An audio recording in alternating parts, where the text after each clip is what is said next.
महाराजांची तळमळ सांगितली.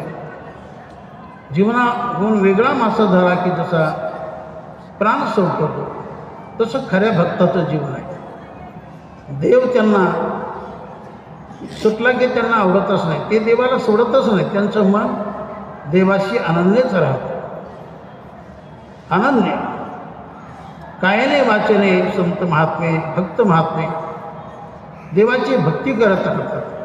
काया वाचानि मन, काया वाचानि मन एक करोनी करी भजन, एक करोनी करी भजन. हाची मुख्य भजन भाव, हाची मुख्य भजन भाव. तर हे खरं भजन आहे.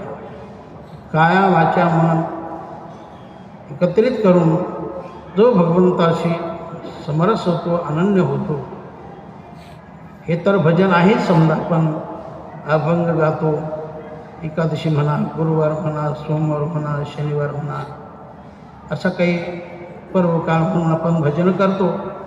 ते तर भजन आहेच आणि ते केलंच पाहिजे.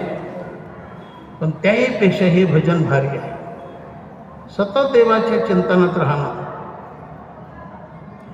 देव सोडून काही दुसऱ्यांना पाहणं. आणि नाहीतरी संताला सगळे देवच वाटतात ना. सिया राममय सब जग जाने, करहु प्रणाम जोरी जुग पानी. सिया राममय सब जग जाने, करहु प्रणाम जोरी जुग पानी. या साऱ्या जगामध्ये खऱ्या भक्ताला, खऱ्या संताला सगळे देवच वाटतात. जे जे दृष्टी दिसे ते ते हरिरूप. कोणी दिसो ते जगाला आपलं स्वरूप समजतात. हे विश्वाचे माझे घर, ऐशी मती जयाची स्थिर, किंबहुना चराचर आपणच आहोत.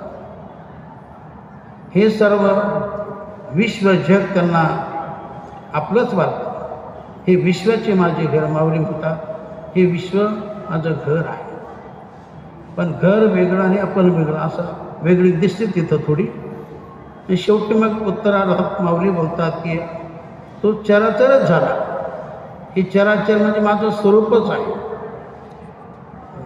म्हणून जे जे भेटे हो ते ते वाटे भगवंत. जे दृश्य दिसेल ते आपणच आहोत.